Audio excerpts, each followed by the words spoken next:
Bismillahirrahmanirrahim. Assalamualaikum warahmatullahi ta'ala wabarakatuh. Alhamdulillahirabbil alamin. Wassalatu wassalam ala sayyidil mursalin wa ala alihi wa sahbihi wa man tabi'ahum bi ihsanin ila yaumiddin. Nawaitu ta'alluma wa ta'lim wa nafa wal intifa' wal ifadah wal istifadah wal hatha ala tamasuki bi kitabillahi ta'ala wa sunnati rasulihi wa du'a ilal huda wa dalalata alal khairi wa ibtigha'a mardatihi wa qurbihi wa thawabihi subhanahu wa ta'ala. Allahumma faqqihna fid din wa alimna ta'wil. Rabbi shrah li sadri wa yassir li amri wahlul 'uqdatam min lisani yafqahu qawli waj'alni waziran min ahli. Bismillahirrahmanirrahim. Bismillahirrahmanirrahim. Alhamdulillah. Kita jumpa lagi di kelas ke-12 daripada kitab Ulumul Quran ini, Kualitas Fil Quran. Setelah kita menyelesaikan tentang mantuk, mafhum, muskil dan muhimul ikhtilaf, sekarang kita masuk qaidatun fi wujuhi mukhatabat. Qaidah di dalam mukhatabat. Apa itu mukhatabat? Di dalam bahasa Arab ada yang namanya khitab. Makna khitab ini adalah kalau saya berbicara dengan orang yang ada di depan saya, itu namanya khitab. Biasanya kalau di dalam nahwu itu ditakbirkan dengan dhamir kaf atau anta, dibilang ta'ul khitab atau kaful khitab. Kenapa? Karena mukhatab ini ada orang di depan saya yang saya ajak bicara. Itu namanya apa? Mukhatabat. Nah, kadang-kadang Al-Quran ini yukhotib karena memang agama semuanya itu adalah amaliyatul khitab. Karena kalau kita nak tengok definisi hukum sendiri itu apa? Hukum sendiri itu adalah khitabullah al-muta'alliq bi af'alil mukallafin.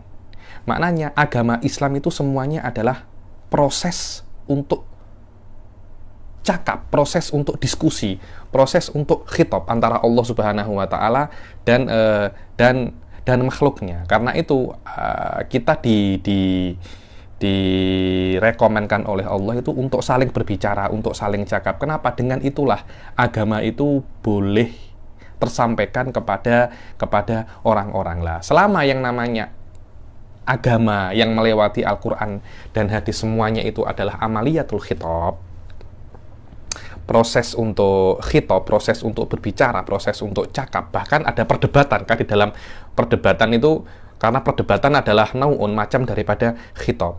Selama Al-Quran itu yukhatibun nas, kadangkala khitab ini untuk Nabi saja atau untuk selain Nabi atau bisa untuk dua-duanya. Inilah yang namanya apa? Wujuhul mukhatabat. Al-khitab fil Quran ala qaidatun fi wujuhi mukhatabatihi. Al-khitab fil Quran ala thalathati aqsam. Al-awwal qismun la yasluhu illa lin-nabi sallallahu alaihi wasallam. Kadangkala di Al-Quran ini Allah Subhanahu wa taala ini mengajak bicara Rasul sallallahu alaihi wasallam. Maknanya khitabnya di dalam Al-Quran itu atau konteksnya yang Allah ajak cakap di dalam Al-Quran ini hanya Rasul sallallahu alaihi wasallam. Dan inilah yang di dalam syariat dinamakan dengan khosois. Imam Suyuti punya kitab namanya Khosoisul Kubro li Rasul sallallahu alaihi wasallam. Dan dengan khosois khususiyah itu sama. Nah, maknanya apa? Sama. Wa minhu qauluhu ta'ala wa huwa alladzi yusamma bil khosois wa minhu qauluhu ta'ala ya ayyuhar rasulu balligh ma unzila ilaik. Wahai Rasul, ada kata ya ayyuhar rasul, wahai Rasul, sampaikanlah apa yang diturunkan kepadamu. Nah, ini kan perintah bagi Rasul untuk menyampaikan kepada manusia apa yang diturunkan oleh Allah kepada Rasul. Dan ini tidak bisa kecuali untuk Rasul Shallallahu Alaihi Wasallam. Karena selain Rasul tidak diturunkan wahyu. Wa qauluhu ta'ala ya ayuhan nabiyyu inna arsalnaka syahidan wa mubasysyiran wa nadhira. Wahai Nabi, ini wahai Rasul Shallallahu Alaihi Wasallam, kami ini mengutusmu ini untuk apa? Untuk syahid, untuk sebagai saksi. Bahwasanya pada hari kiamat kalau ada orang yang masuk neraka dan mengingkari bahwasanya tidak ada Rasul yang dikirim, Anda akan menjadi saksi bahwasanya Allah sudah mengirim Rasul sebelum memasukkan mereka itu ke dalam neraka. Wa ma kunna mu'adzibina hatta nab'atsa rasula. Maknanya Anda ini sebagai saksi dari pihakku, aku tidak akan mengadab mereka kecuali karena mereka itu sudah terlampau. Maknanya sudah aku beri akal, sudah aku beri Rasul untuk datang menyampaikan agamaku, tapi kamu tidak beriman. Itu namanya syahid. Wa mubasysyiran, dan sebagai pemberi berita gembira. Maknanya kalau Anda taat akan ada neraka, tapi juga nadhiro, sebagai pengancam, pemberi ancaman bahwasanya kalau Anda tidak beriman, Anda boleh masuk neraka.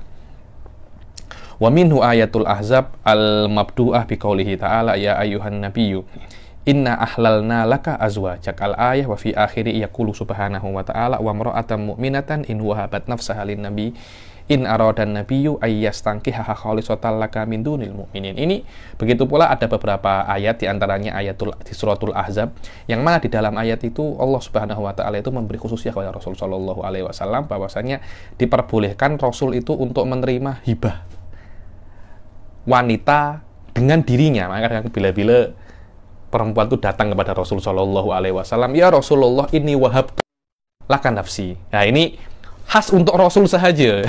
Sekarang tidak bisa. Jadi kalau ada perempuan datang kepada Rasul sallallahu alaihi wasallam mengatakan, "Wahai Rasulullah, aku hibahkan diriku kepadamu." Rasulullah mempunyai pilihan, ya mungkin dinikahi sendiri atau dinikahkan kepada para sahabatnya. Tidak ada masalah. Maknanya ini sudah halal untuk Rasul sallallahu alaihi wasallam. Begitu pula Rasul itu dihalalkan baginya itu banyak sekali istri, tidak ada masalah. Cuma banyak orang itu mengatakan bahwasanya hal-hal yang tidak pantas dalam perspektif ini kepada Rasul sallallahu alaihi wasallam. Rasul isinya lebih daripada 4, dituduh macam-macam, tidak akan, tetapi di dalam Rasul sallallahu alaihi wasallam mempunyai istri banyak, di situ ada ajaran bagi orang-orang mukmin bagaimana cara untuk menghadapi perempuan, karena perempuan ini mempunyai cara macam-macam ya. Ini janda tak semacam handle-nya perawan. Janda punya anak tak semacam janda yang tak punya anak. Janda yang dicerai tak macam janda yang ditinggal mati. Dan semua istri Rasul sallallahu alaihi wasallam semuanya adalah kasus-kasus perempuan yang mungkin dinikahi oleh umatnya. Maknanya kalau Anda nak menikahi perawan, contoh bagaimana rumah tangga Rasul dengan Sayyidah Aisyah, karena itu yang biasa terjadi. Kalau Anda anak janda punya anak, contoh dengan Ummu Salamah semacam anak. Hakada dengan semua 9 istri Rasul sallallahu alaihi wasallam. Dan di sini ada perempuan itu menghibahkan dirinya untuk Rasul sallallahu alaihi wasallam, diperbolehkan oleh Allah itu untuk melakukannya selama dia menghibahkan dirinya. Lah, untuk umatnya hal ini tidak boleh, karena ini hanya khas untuk Rasulullah Shallallahu Alaihi Wasallam. Dan yang kedua adalah khitab dalam Al-Quran yang hanya bisa untuk selain Rasul Shallallahu Alaihi Wasallam. Wadzalika kaqaulihi ya ayyuhalladzina amanu idza najaytumur rasula faqaddimu baina yaday najwakum shadaqah.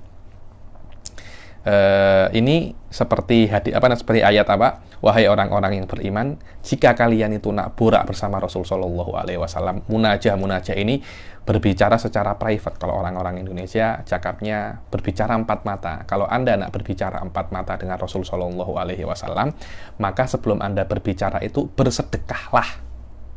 Karena itu ayat ini mansuh. Ayat-ayat ini mansuh, kan, tetapi banyak sekali para habaib mengatakan ayat ini tidak mansuh. Karena itu kalau kita itu nak jumpa Habib Umar atau nak jumpa Habib-habib yang tua-tua di Tarim, biasanya di depan rumahnya itu banyak budak-budak kecil itu minta uang, minta sedekah. Dibilang kenapa seperti itu? Terus beliau mengatakan ini, bahwasanya ayat ini tidak mansuh. Karena itu kalau ada orang itu nak berbicara dengan ulama, nak borak dengan ulama, disunahkan sebelum borak itu bersedekah kepada orang-orang sekitar. So, tengok, ulama itu ketika dia itu ada ulama, dia itu bermanfaat kepada tetangganya. Saya tengok ada satu ulama di Indonesia, mungkin di Jawa Timur, rumahnya itu tetangganya itu makmur. Tetangganya itu makmur karena banyak tamu, hanya tetangganya jual nasi pecal, jual nasi goreng, banyak yang beli. Bahkan setelah mati pun orang-orang itu masih merasakan manfaatnya. Kita tengok bagaimana Sunan Ampel yang ada di Surabaya, itu walaupun sudah meninggal, banyak penziarah, akhirnya di sekitar Sunan Ampel itu banyak sekali orang-orang itu berjualan. Maknanya beliau setelah meninggal pun masih memberi manfaat kepada orang-orang yang masih hidup. Inilah yang namanya wali, dan inilah yang dikatakan pewaris para Rasul Shallallahu Alaihi Wasallam. Dan bersedekah sebelum berbicara kepada Rasul Shallallahu Alaihi Wasallam itu khusus untuk selain Rasul, khusus untuk selain Rasul. Wa yadkhulu fi hadzal bab al-khitabat al-muwajjah lil anbiya as-sabiqin. Begitu pula khitab-khitab kepada Musa, nabi-nabi sebelumnya, Musa alaihissalam, Nabi Isa, Nabi Syuaib, khitab-khitab kepada nabi-nabi terdahulu selain Nabi Muhammad Shallallahu Alaihi Wasallam, semuanya itu adalah khitab yang tidak bisa kecuali untuk selain Rasul Shallallahu Alaihi Wasallam. Kakaulihi ya Nuh, wa ya Musa, wa ya Daud, semuanya itu adalah di antara bab yang tidak bisa kecuali untuk selain Rasul Shallallahu Alaihi Wasallam. Beberapa kitab dalam Al-Quran bisa untuk Rasul dan bisa untuk selain Rasul. Maknanya bisa untuk semua orang, dan itu biasanya majority khitab dalam Al-Quran seperti itu. Kenapa? Karena memang Al-Quran ini biasanya tidak khusus untuk Rasul atau tidak khusus untuk selain Rasul, tapi bisa untuk Rasul dan selain Rasul. Contohnya hal-hal yang berkaitan tentang sholat, ketika waqimus sholah, maknanya Rasul pun kena melakukan sholat, selain Rasul pun juga kena melakukan sholat. Wa man syahida minkumus syahra falyasumhu. Barang siapa yang menyaksikan bulan Ramadan kena berpuasa, itu untuk Rasul dan untuk selain Rasul Shallallahu Alaihi Wasallam. Wadhalika yashmulu aktsaral ahkam at-tasyri'iyyah al-waridah fil Qur'an allati lam yarid dalilun ala annaha khassatun bihi sallallahu alaihi wasallam, wa minhu qauluhu ya ayyuhan nabiyyu idza talaqtumun nisaa. Begitu pula di antara dibilang kisim yang ketiga ini biasanya majority ayat memang seperti itu, karena setiap ayat di dalam Al-Quran jika tidak ada dalil untuk khususiyah, maka itu untuk Rasul dan untuk selain Rasul. Begitu pula ayat ya ayyuhan nabiyyu idza talaqtumun nisa. Wahai Nabi, padahal khitabnya untuk Nabi. Kalau engkau menceraikan perempuan, menceraikan istri, fatallikuhunna liiddatihinna, ceraikanlah pada masa idahnya, pada masa idahnya. Padahal khitabnya ini untuk Rasul Shallallahu Alaihi Wasallam, tapi fil hakikoh dia itu untuk Rasul dan selain Rasul. Maknanya umatnya pun kalau dia itu ingin menceraikan istrinya, ceraikanlah pada masa idahnya. Maknanya bukan dalam keadaan haid, tapi dalam keadaan suci. Inilah maknanya wujuhul mukhatabat. Sekarang kita akan masuk bab setelahnya, yaitu qaidatun fi haqiqatihi wa majazihi. Makna haqiqah wal majaz ini wadih ya, kalau Anda belajar balaghah atau apa di dalam usul fikih saya sering jelaskan ini ya. Ini saya punya daurah di mana namanya Khulasah, yang insyaallah hari Ahad ini akan khatam, dan kami akan mulai di kitab selanjutnya yaitu Kitabul Luma'. Di dalam Khulasah itu saya jelaskan bahwasanya hakikoh ini adalah sesuatu yang sangat penting di dalam bahasa Arab, bahkan di dalam Al-Quran, yaitu sebuah lafadz yang ketika dia itu diletakkan untuk makna awalnya, yakni lafadz ini diletakkan untuk apa, itu namanya hakikoh. Dijelaskan biasanya untuk makna kalimat asad, kata-kata asad yang maknanya singa. Ketika diletakkan lafadz asad ini untuk menunjukkan makna singa, kadangkala lafadz asad ini dimaknakan selain singa, akan tetapi masih ada hubungan antara singa dan makna ini. Contohnya pemberani, singa podium. Singa podium maknanya orang penceramah yang sangat hebat. Orang penceramah yang sangat hebat. Karena hebatnya, karena garangnya sampai seperti apa? Sampai seperti singa. Padahal kata-kata singa itu tidak bisa diletakkan bukan untuk manusia tapi untuk hewan. Akan tetapi karena dia mempunyai sifat yang seperti singa, akhirnya dikatakan dia itu singa. Itulah yang namanya majaz. Adapun hakikoh adalah suatu lafadz yang diletakkan untuk makna aslinya itu apa? Itu yang namanya apa? Hakikoh. Tidak ada khilaf ayuhan nas, tidak ada khilaf bahwasanya di Al-Qur'an itu ada lafadz untuk hakikoh, ada lafadz untuk hakikoh. Yang khilaf apakah di Al-Quran ada lafadz untuk majaz. Ibn Taimiyah mengatakan bahwasanya di Al-Quran tidak ada majaz, semuanya hakikoh. Kenapa? Karena Ibn Taimiyah mempunyai sebuah agenda. Menurut saya, wallahu alam, ada sebuah agenda sendiri, yang mana agenda ini membantu akidah dan ajaran ajaran Ibn Taimiyah, yaitu katakan ajaran Mujassimah. Karena ahli sunnah mengatakan ketika Allah Subhanahu wa taala mengatakan yadullah fawqa aydihim, yad di sini tidak berarti tangan secara hakikah, kan, tetapi secara majas, yaitu kekuatan atau kudrah. Ibn Taimiyah ketika dia meyakini tajassim mengatakan tangan di sini adalah tangan hakiki.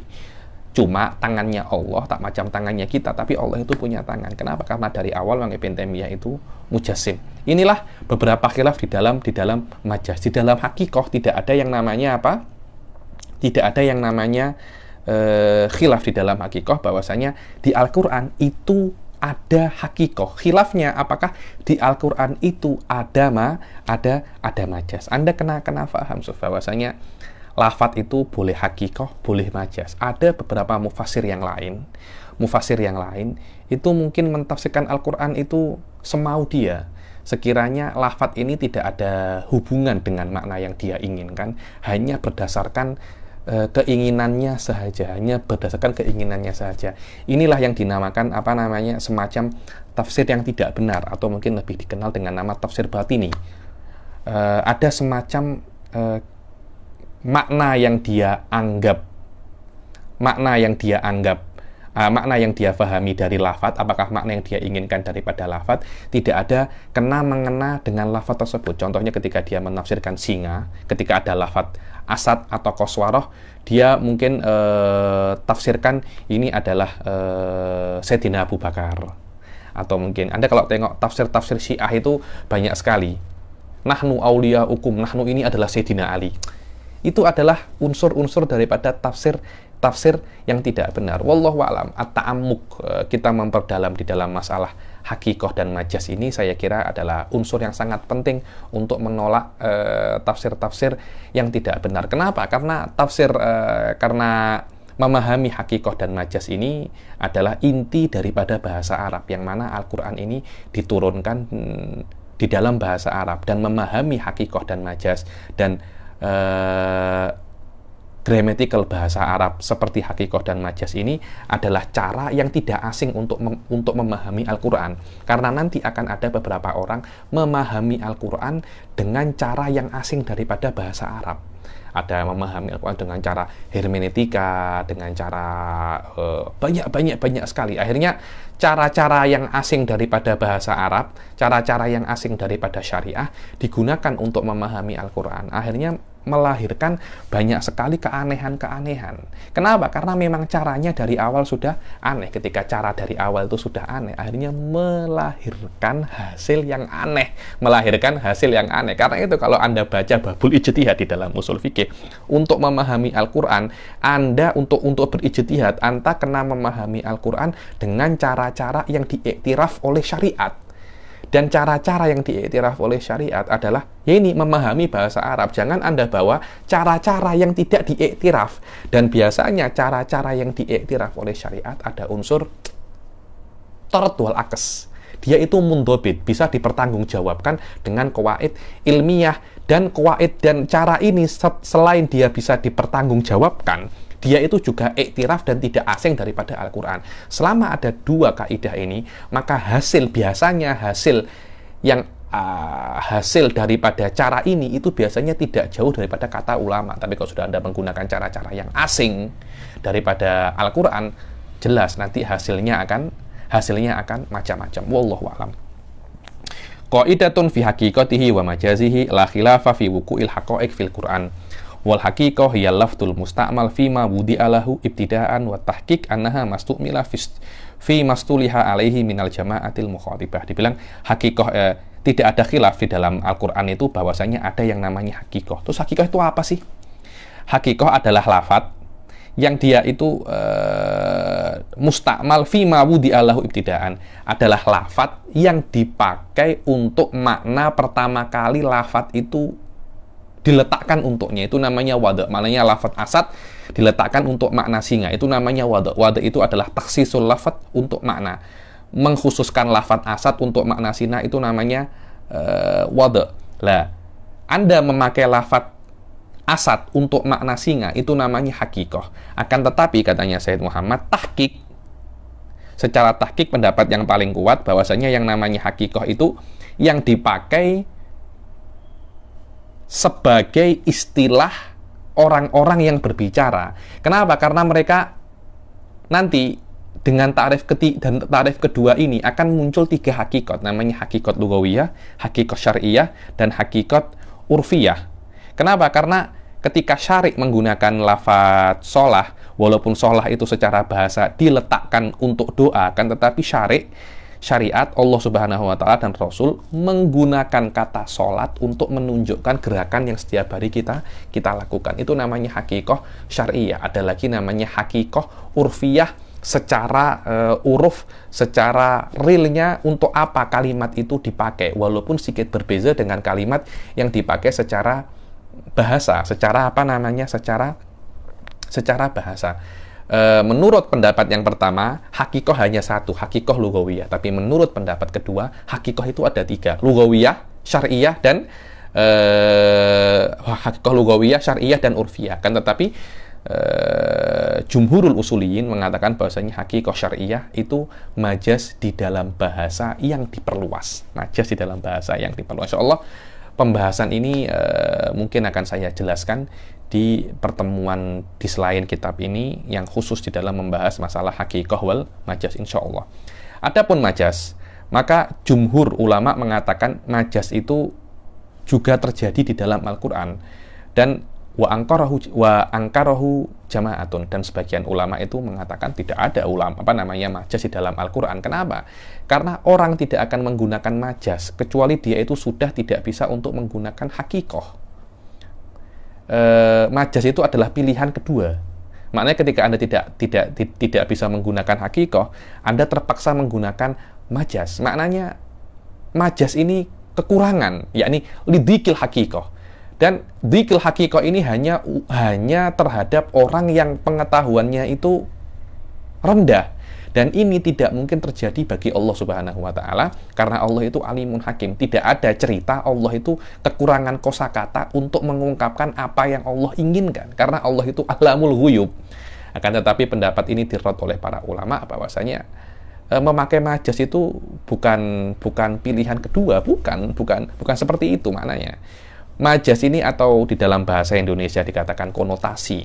Kalau hakikoh ini dalam bahasa Indonesia dikatakan denotasi. Majas ini adalah macam daripada balaghah. Maknanya Anda menggunakan majas itu pilihan Anda, walaupun Anda bisa menggunakan hakikoh. Kenapa? Karena di dalam beberapa case Anda menggunakan hakikoh itu lebih persisi daripada Anda menggunakan majas itu lebih persisi daripada Anda itu menggunakan hakikoh. Ketika Anda nak mengatakan orang ini keras kepala, Anda menggunakan kepala batu. Kepala batu. Saya kira kepala batu itu lebih persisi untuk mengungkapkan bahwasanya orang ini mempunyai sifat yang keras kepala dan tidak bisa diajak bercakap. Diajak bercakap. Karena itu para ulama mengatakan hakikoh itu nau'un minal husun wal balaghah. Maknanya cantiknya Al-Quran itu di dalam adanya majas ini. Kalau Anda menghapus majas, maka ada semacam Anda itu menghapus mukjizat Al-Quran. Wallahu a'lam. Wa ammal majas fal jumhur aidon ala wuku'ihi fihi wa angkarahu jama'atun wa daliluhum annal majas akhul kidib. Dibilang majas itu adalah saudaranya bohong, dan Quran itu suci daripada pendustaan. Dibilang seorang mutakalim itu tidak akan memakai majas kecuali sudah tidak mampu untuk memakai hakikoh, dan itu tidak mungkin untuk Allah, karena Allah itu alamul ghuyub. Tidak mungkin Allah itu kesulitan untuk memakai hakikoh. Kita kesulitan karena memang otak kita terbatas. Wa hadza dalilun batil. Ini adalah dalil yang tak benar.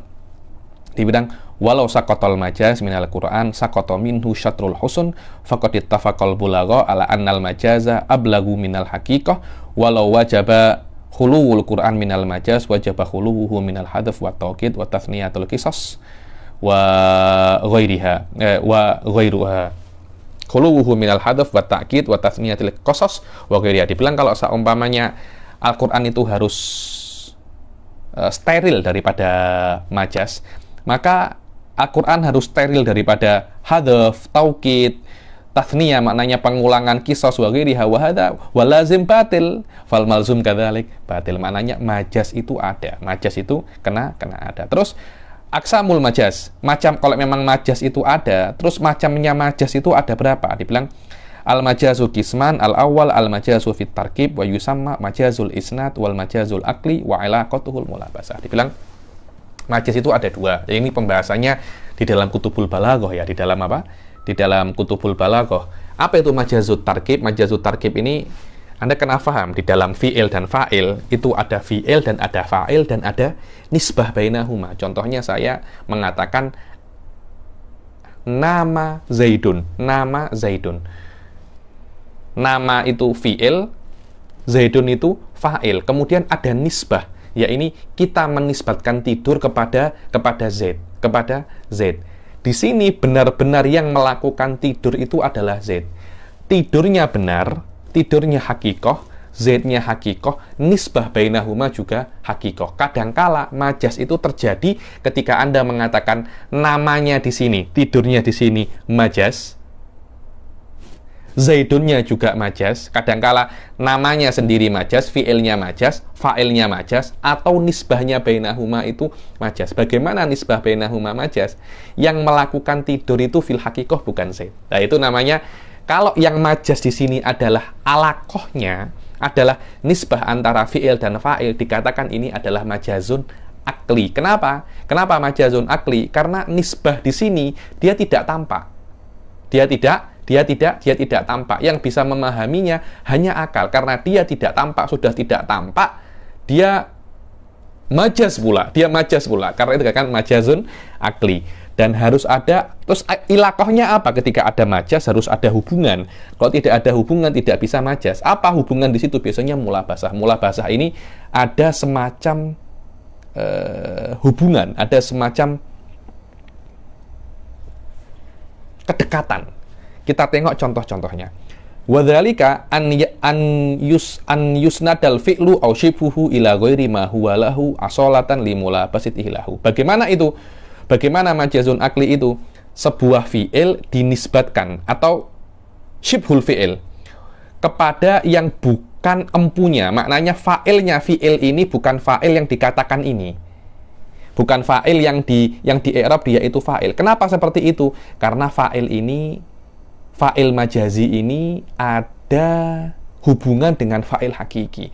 Kaqaulihi ta'ala wa idza tuliyat alaihim ayatuhu zadatu imana. Dibilang orang-orang beriman itu jika dibacakan Al-Qur'an, maka ayat-ayat Al-Qur'an itu akan menambahkan bagi mereka itu keimanan. Maknanya di sini ayat Al-Qur'an lah yang membuat iman mereka bertambah. Ayat Al-Qur'an mempunyai kemampuan untuk menambah iman. Tidak seperti itu. Yang menambah iman itu Allah. Tapi zadathum imanan di sini fa'ilnya zadat adalah ayat yang ditambah adalah iman. Padahal yang menambah keimanan itu bukan ayat tapi Allah Subhanahu wa taala. Yang benar zadallahu lahum bikiraatihim al ayat imana. Seharusnya seperti itu. Akan tetapi karena Al-Qur'an takbirnya takbir balik menggunakan majas, akhirnya yang dijadikan fa'il adalah ayat. Ini namanya majazul akli. Ayatnya hakikoh, zadatnya hakikoh, tapi nisbah antara fi'il dan fa'il disitulah yang majaz. Nusibati ziyadah wa hiya fi'lullah ilal ayat liqauniha sababan laha yudhabbihu abna'ahum ya Haman ibnili sorhan. Fir'aun itu dibilang yudhabbihuna ya ayu apa namanya ya bani Israil kuru nikmati alladzi an'amtu alaikum. Dibilang wahai bani Israel, ingat nikmat kepadaku. Ketika Fir'aun itu membunuh anak-anakmu, wa yastahyi nisa'ahum, dan yang perempuan dibiarkan hidup, yang laki-laki dibunuh. Loh, yang membunuh anak-anak Bani Israel itu bukan Fir'aun tahu, tentaranya Fir'aun. Terus kenapa kok di sini yudzabbih padahal Fir'aun bukan yang membunuh Fir'aun, tapi kenapa kok dinisbatkan kepada Fir'aun? Iya, karena Fir'aun yang memberi perintah. Karena Fir'aun yang memberi perintah. Karena itu, karena Fir'aun yang memberi perintah, walaupun yang membunuh itu tentaranya, dinisbatkan perbuatan menyembelih anak-anak orang Yahudi itu kepada Fir'aun. Begitu pula ketika Fir'aun mengatakan, ya Haman ibni li sorhan, wahai Haman, bangunkan untukku venue yang sangat tinggi sekali. Yang membangun ini bukan Haman, tapi anak buahnya Haman. Cuma kenapa kok dinisbatkan kepada Haman? Karena Haman itu yang menyuruh anak buahnya untuk membangun. So, Hamannya hakiki, binaknya hakiki. Cuma nisbahnya binak kepada Haman itu yang tidak hakiki. Dzabahnya hakiki, Fir'aunnya hakiki. Cuma nisbahnya dzabah ke Fir'aun yang tidak hakiki. Ini namanya majazun akli. Nusibadz dzabhu wa huwa fi'lul a'wan ila Fir'aun wal bina wa huwa fi'lul amalah ila Haman likaunihima amiraini bihi. Wa kadza qauluhu wa ahallu qaumahum daral bawar. Ini ada sebuah orang-orang kafir Quraisy, kodahnya beberapa bani, saya tengok di tafsir Tabari tadi bahwasanya ada Bani Mughirah atau siapa. Mereka lah yang menyuruh kaumnya untuk berperang kepada Rasul sallallahu alaihi wasallam dan untuk melawan Rasul sallallahu alaihi wasallam. So,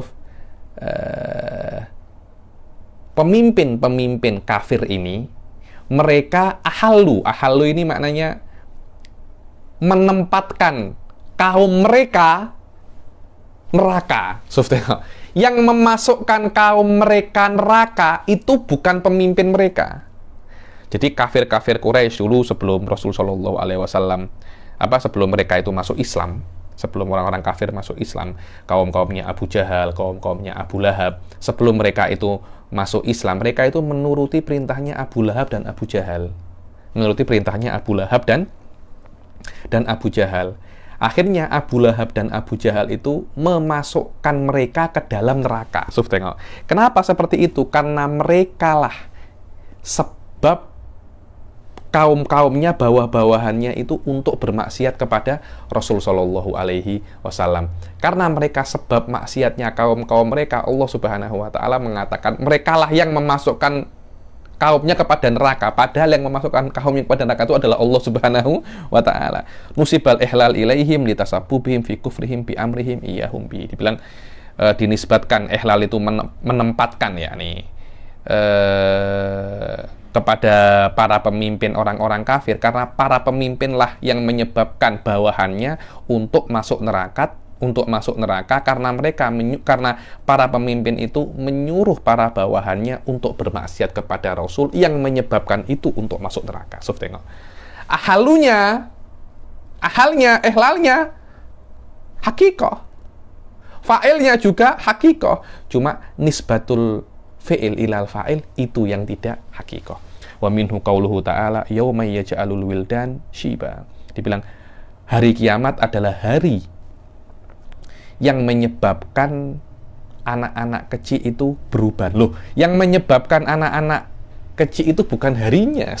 Yang menyebabkan ubannya anak kecil itu bukan harinya, tapi kejadian yang ada di dalam harinya. Liwuqu'ihi fihi, karena kejadian hari kiamat itu terjadi.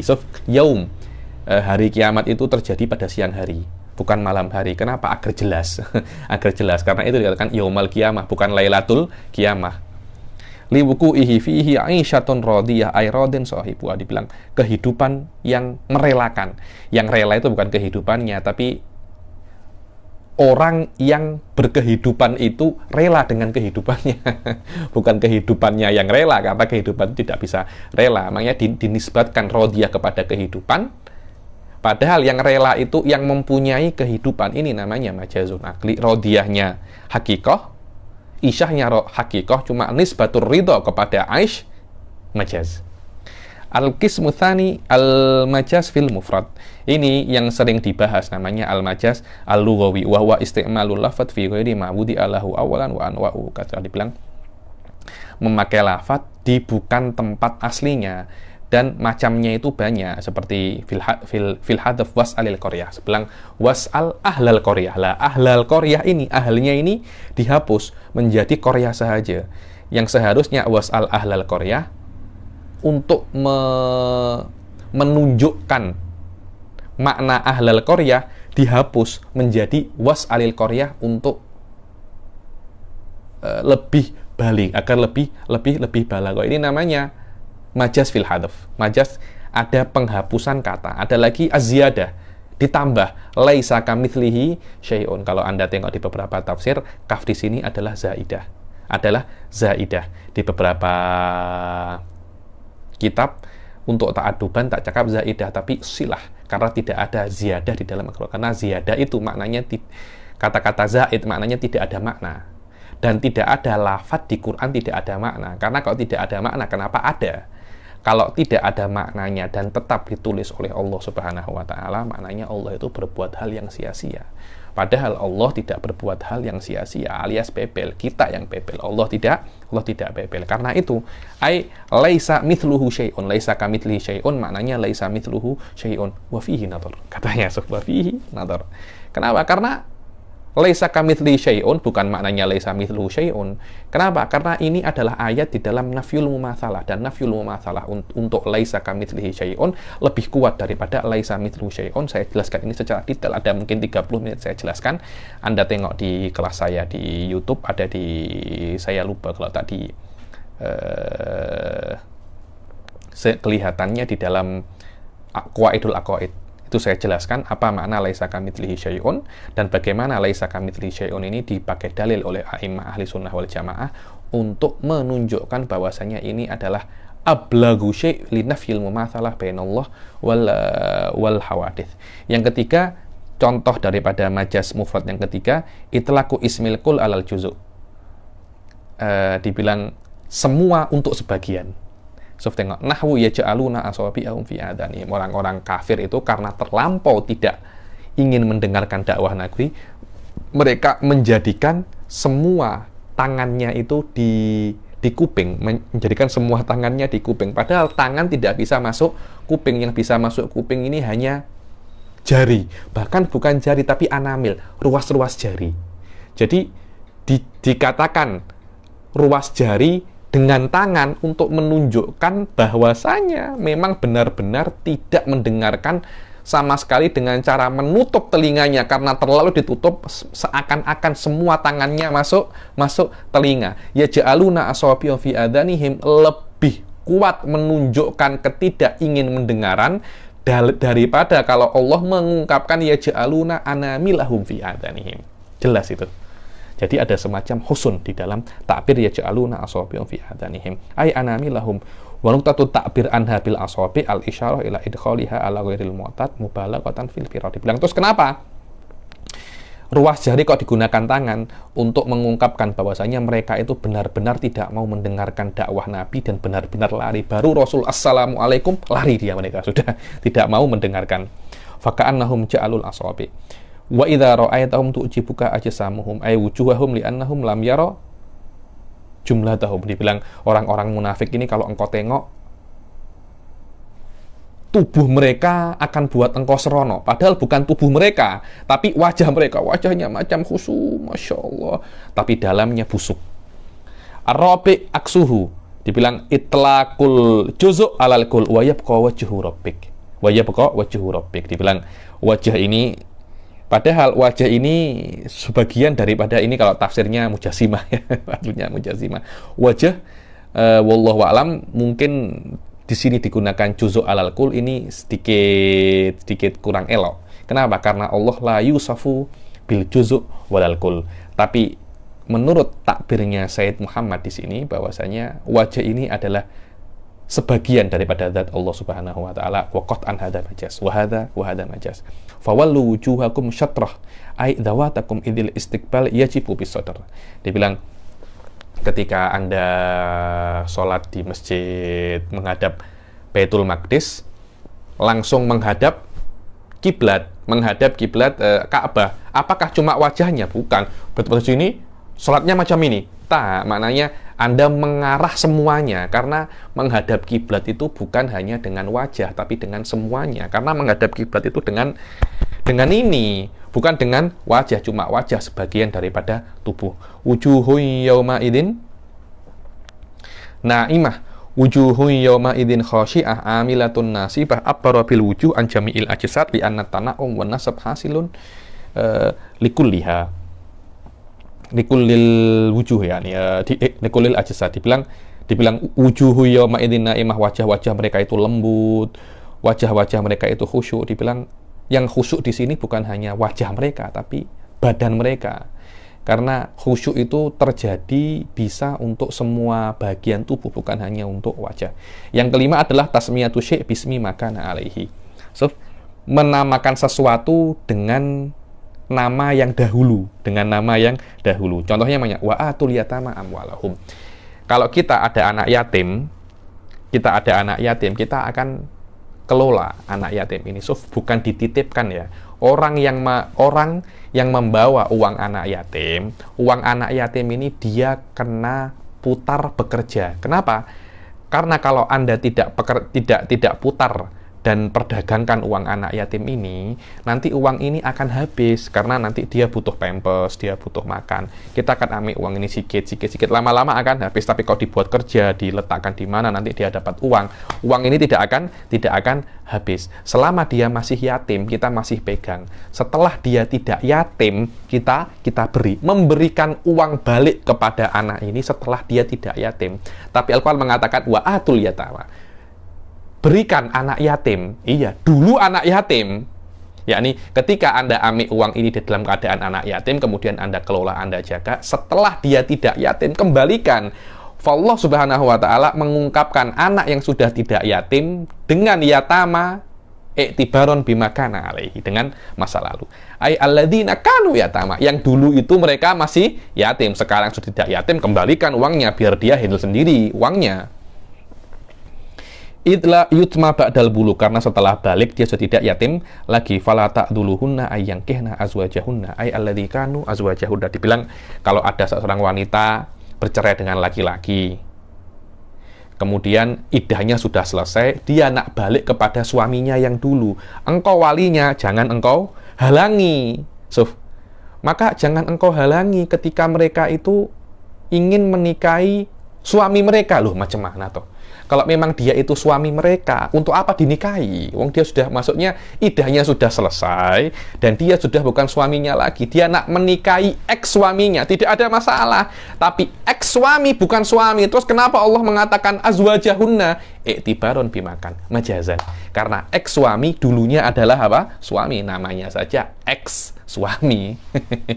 Wa may ya'ti rabbahu mujriman sammahu mujriman bi'tibari makana alaihi fid dunya minal ijram. Dibilang orang-orang yang bermaksiat pada hari kiamat akan datang kepada Allah dalam keadaan mujrim. Macam mana? Saya ini sekarang sudah bukan mujrim. Saya ini, wa na'udzubillah, jangan saya, orang ini orang ini datang kepada Allah, dulu dia mujrim. Datang kepada Allah sudah ingin mempertanggungjawabkan kejahatannya. Itulah karena dikatakan orang ini mujrim bimakanu alaihi fid dunya, karena di dalam akhir hari kiamat sudah tidak ada mujrim lagi. Asadis tasmiyatuhu bismi ma ya'ulu alaihi. Kadangkala majas itu dengan masa depan. Majas dengan apa? Dengan masa depan. Nahwu inni aroni aksiru khamran. Dibilang mimpinya Sayyidina Yusuf kepada kawannya ini, wahai Sayyidina Yusuf, aku bermimpi aku ini memeras khomer. Loh, khomer tidak diperas. Yang diperas itu adalah anggur. Anggur diperas kemudian menjadi khomer. Khomer tidak diperas. Tapi anggur, ketika Anda memeras anggur nanti ke depannya menjadi khomer, akhirnya dikatakan anggur itu adalah apa? Khomer.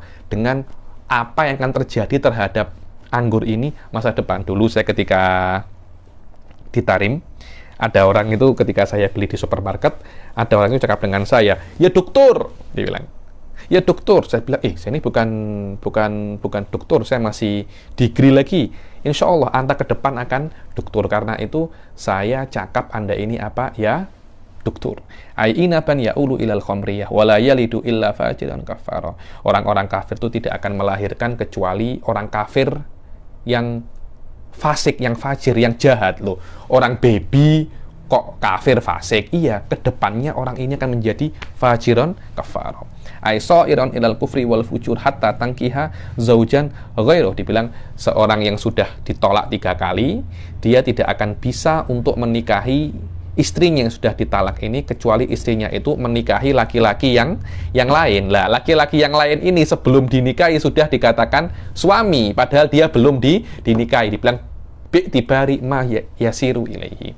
Hatta tangkiha zaujan ghairahu sammahu zaujan li'annal aqda ya'ulu ila zaujiyah li'annaha la tangkihu illa fi hali kaunihi zaujan. Dibilang karena dia tidak akan menikahi kecuali dia dalam keadaan menikahi suami yang lain, kemudian diceraikan, setelah iddahnya selesai, baru dia bisa kembali ke suami yang awal. Fabasyarnahu bigulamin halim. Nubasyiruka bigulamin alim. Dibilang, kami wahai Ishak akan memberikan kepadamu,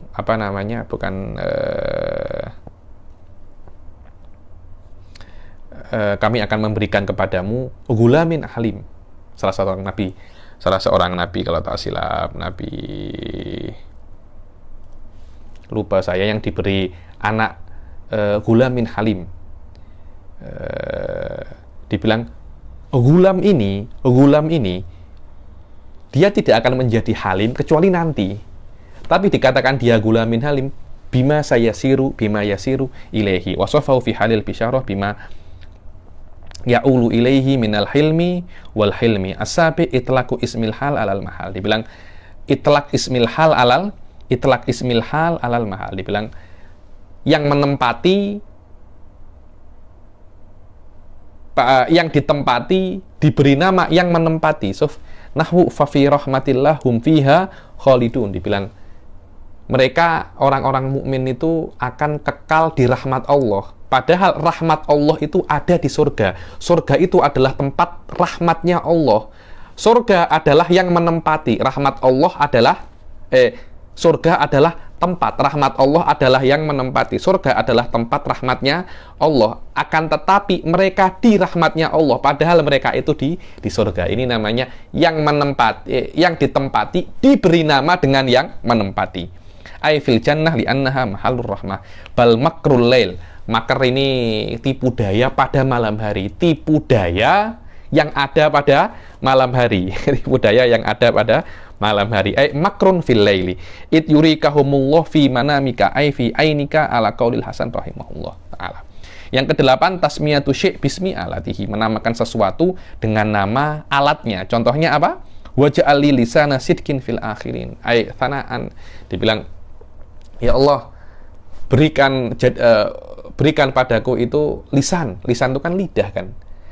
Lidah yang sidkin, yang jujur di dalam akhirin. Padahal lisan ini maknanya adalah thanaan, pujian. Karena pujian tidak akan bisa kecuali menggunakan apa? Lisan. Maknanya, jadikan aku ini mempunyai kenangan yang baik terhadap orang-orang setelahku. Dan kenangan yang baik, kata-kata yang baik tidak akan bisa kecuali dengan menggunakan lidah. Wa ma arsalnaka illa wa ma arsalna mir rasulin illa bilisani qaumihi ay biliqati qaumi. Dibilang kami tidak akan mengutus rasul kecuali dengan lidah kaumnya, bukan dengan lidah kaumnya, maknanya dengan bahasa kaumnya. Karena bahasa itu menggunakan apa? Lidah. Berbicara menggunakan lidah. Yang kesembilan adalah itlaqul fi'il al-murad musyarafa wal murad musyarafatuhu wa muqarabatuhu wa iradatuhu nahwu fa idza balagna ajalahunna fa amsikuhunna. Dibilang itlaqul fi'il ini maknanya perbuatan. Dibilang fi'il madhi itu kan maknanya sudah, akan tetapi bila-bila maknanya itu akan. Qad qamatis shalah, di dalam iqamah itu qad qamat kan fi'il madhi kan, sudah didirikan sholat, bukan seperti itu. Qad qamat maknanya akan, sekejap lagi didirikan sholat. Di dalam bahasa Arab Al-Quran pun juga ada semacam itu. Fa idza balagna ajalahunna, kalau mereka sudah sampai waktu mereka, fa'amsikuhunna bima'rufin aw sarrihuhunna bima'ruf. Kalau Anda itu menceraikan istri Anda dan sudah sampai ajalnya, sudah sampai iddahnya, bukan sudah selesai iddahnya. Kalau sudah selesai iddahnya tidak boleh diroja'ah lagi. Maknanya sudah hampir iddahnya itu selesai tapi belum selesai lagi, maka Anda mempunyai kesempatan untuk rujuk. Kalau Anda rujuk, ya rujuk dengan baik. Kalau Anda tidak rujuk, ya sudah, maknanya Anda bercerai. Makanya kalau Anda nak ceraikan, ceraikan baik-baik. Kalau Anda nak teruskan, teruskan dengan baik-baik. Dan itu tidak akan bisa terjadi rujuk itu kecuali belum selesai. Dan akan musyawarah ini hampir selesai. Hampir selesai itu belum selesai. Hampir lulus atau hampir tak lulus. Saya cakap macam itu. Anda ini ingin hampir tak lulus atau ingin hampir lulus? Kalau saya ya ingin hampir tak lulus. Karena hampir tak lulus itu Anda lulus. Hampir lulus Anda tidak lulus. Hampir selesai belum selesai. Maknanya kalau idahnya hampir selesai, Anda bisa rojaah dan Anda bisa tidak rojaah. Ai qarabna bulugal ajal. So, hampir selesai idahnya. Ai inqidaul iddah li annal imsak la yakunu ba'dahu. Karena imsak atau rojaah ini tidak bisa setelah selesainya iddah, harus ketika iddah itu masih belum selesai. Wa fi qaulihi, oke, kejap lagi. Wa fi qaulihi fa balagna ajalahunna fala ta'duluhunna haqiqatan. Fa idza jaa ajaluhum, dibilang fa balagna ajalahunna fala ta'duluhunna hakikatan, dibilang kalau mereka itu hampir selesai iddah mereka dan mereka itu nak kawin dengan suaminya yang awal, jangan Anda halang-halangi mereka, karena diperbolehkan Anda itu menikah sebelum iddah Anda selesai kalau dengan suami yang sebelumnya, tidak ada masalah. Fa idza jaa ajaluhum la yastakhiruna sa'atan wala yastaqdimun, ay fa idza qaruba maji'u, dibilang kalau ajal itu sudah hampir datang, tidak ada bisa yang mengakhirkan sikit ataupun nak menambah sikit. Idza qumtum ila sholati faghsilu, kalau Anda ini nak salat, bukan ketika Anda salat basuh mukamu, bukan itu. Wudu itu ketika nak salat, padahal takbirnya menggunakan takbir madhi tapi maknanya akan. Ai aradtumul qiyam fa idza qara'tal qur'ana fasta'id, kalau Anda qara'ta sudah membaca Quran, tidak macam itu. Jika Anda nak baca Quran, kejap lagi nak baca Quran, maka bacalah ta'awud, a'udzubillahi minasyaitonir rajim. Ai aradtal qira'ah litakunal isti'adzah qablaha. Wa kam min qaryatin ahlaknaha faja'aha ba'suna, ai aradna ihlakaha wa illa lam yasil ataf, bisa bil fa, dibilang dan berapa banyak qaryah, berapa banyak desa itu kami hancurkan, maka akan datang baksuna, perintah kami, azab kami. Fa itu kan maknanya setelah itu. Maknanya kami hancurkan kemudian datang azab kami. Tidak seperti itu. Kalau kami nak hancurkan, maka akan datang baksuna, kekuatan kami atau azab kami. Maknanya hancurnya itu dengan datangnya azab. Kalau hancur duluan kemudian datang azab, tidak ada makna. Yang benar adalah nak kami hancurkan. Bagaimana kalau kami nak hancurkan sebuah desa, kami akan datangkan baksuna. Biasanya baksuna ini ditafsirkan oleh para ulama ini banyak pemimpin-pemimpin yang dolim, kemudian banyak maksiat. Kalau kami nak hancurkan sebuah kota, kami buat maksiat itu banyak di dalam desa itu. Kalau sudah banyak maksiat akan kami hancurkan. Seperti itu. Wallahu a'lam. Oke, kita baca ini. Qaidatun fil hasri wal ikhtisas. Qaidah di dalam apa? Hasr wal ikhtisas. Di dalam Al-Quran ada uslub namanya uslub hasr wal ikhtisas. Apa itu hasr? Dibilang kalau di dalam bahasa Melayu mungkin hanya. Itu namanya hasr. Di dalam bahasa Arab, cara hasr itu ada dua. Istitsna ba'da nafyin, la atau illa setelah la, atau dengan kata-kata innama. Kata-kata innama. Al-hasr wa yuqalu lahu al-qasr huwa takhsisu amrin bi akhar, takhsisu amrin bi amrin akhar bi tariqin mahsus. Maknanya mengkhususkan perkara untuk perkara lain dengan cara yang khusus. Wa yuqalu lahu isbatul hukum lil madhkur wa nafyuhu amma adahu. Menisbatkan sebuah hukum dan menafikannya untuk selainnya. Jadi uang ini untuk Anda, bukan untuk selain Anda. Itu namanya qasr. Di dalam bahasa Arab mungkin maknanya, dalam bahasa Indonesia atau bahasa Melayu maknanya hanya. Just. Ini just for you. Hanya untuk Anda. Itu namanya qasr wal hasr. Di dalam bahasa Arab ada dua cara. Satunya menggunakan kata-kata innama, satunya menggunakan kata-kata istisna ba'da nafyin. pengecualian, exception setelah tidak. Wa yanqasimu ila qasril mausuf ala sifah wa qasri sifah ala mausuf. Dan qasr ini ada dua, mausuf untuk sifat atau sifat untuk mausuf. Wa misalu qasrul mausuf ala sifah qauluhu ta'ala ma Muhammadun illa rasulun. Dibilang mausufnya ini adalah Muhammad, rasulnya ini sifatnya ini adalah rasul. Maknanya Muhammad itu hanya rasul. Ai innahu maqsurun ala risalah la yata'addaha ila tabarri minal mutadi ista'dhamuhu walladhi huwa min sya'nil ilah. Dibilang kalau memang Muhammad itu rasul, kalau memang Muhammad itu nabi, maknanya dia itu tidak mati. Loh jangan, ma Muhammadun illa rasulun. Tidak mati itu adalah sifatnya uluhiyah. Yang tidak mati itu hanya Allah. Selama Nabi Muhammad itu hanya rasul, maknanya dia itu juga bisa mati. Itu juga manusia. Ini untuk mengingatkan kita bahwasanya Rasul Shallallahu Alaihi Wasallam itu tidak boleh disembah, tidak boleh disembah. Nanti kalau kita menyembah Rasul, akhirnya kita itu menyembah selain Allah. Rasul Shallallahu Alaihi Wasallam adalah menyampaikan ajaran Allah. Kita itu mengisbatkan kepada Rasul itu kenabian, risalah, bukan ketuhanan. Jangan sampai kita itu menjadi seperti Nabi Isa. Menjadi seperti Nasrani yang mengatakan Nabi Isa itu adalah Tuhan. Jangan seperti itu. Nabi Isa, Nabi Musa, Rasul Shallallahu Alaihi Wasallam semuanya itu rasulun. Qad khalat min qablihi rasul. Afa immata aw qutilan qalabtum ala aqabikum. Muhammad itu hanya rasul. Dia bisa mati. Apakah kalau dia itu mati atau terbunuh, kamu akan kembali lagi kepada zaman sebelum Rasul? Anda jahil lagi, Anda murtad lagi, Anda kafir lagi? Wa mithlu qasru sifat alal mausuf la ilaha illallah. Ya, ini adalah sifat uluhiyah hanya untuk Allah Subhanahu wa taala, bukan untuk selain Allah Subhanahu wa taala. Cara style untuk hasr itu ada banyak. Yang pertama adalah an-nafyu wal istisna.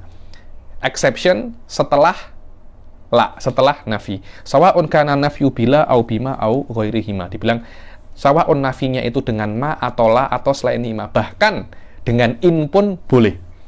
Wal istisna bi illa, istisnanya, exceptionnya boleh Anda menggunakan illa atau menggunakan ghair. Nahwu la ilaha illallah. La ilaha illallah maknanya mengisbatkan uluhiyah hanya kepada Allah dan menafikan uluhiyah kepada selain Allah. Anda tidak bisa hanya masuk Islam dengan mengatakan Allah adalah Tuhan.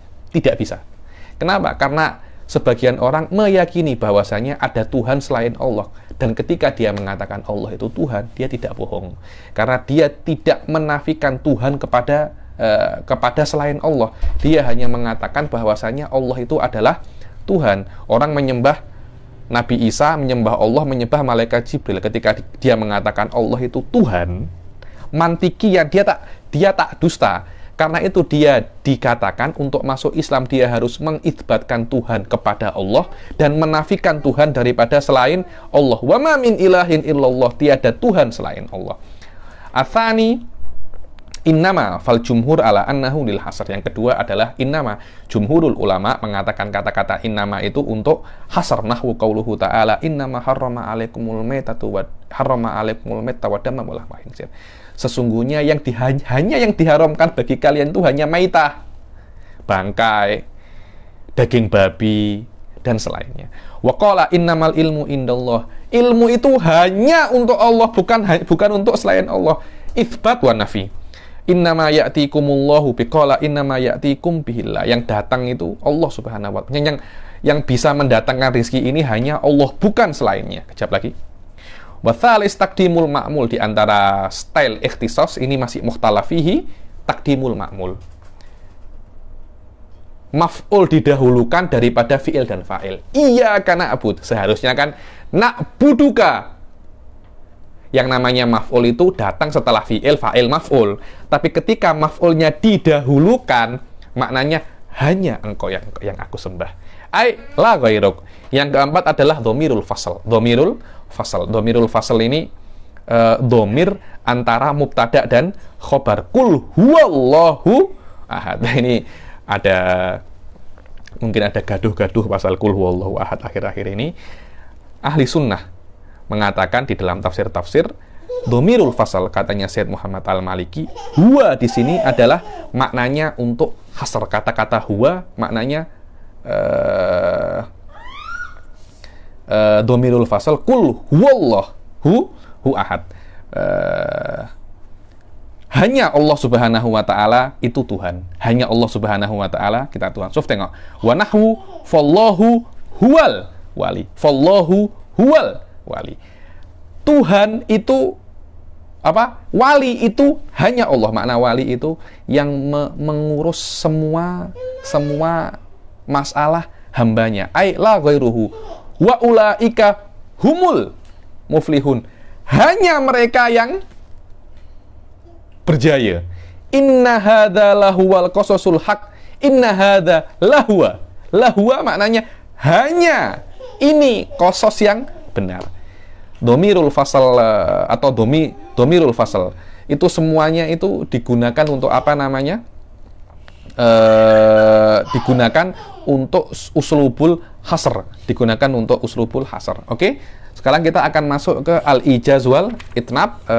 Karena dia agak panjang, saya prefer untuk kita baca ijaz wal itnab ini di pertemuan yang akan datang. Kita akhiri sampai sini dahulu.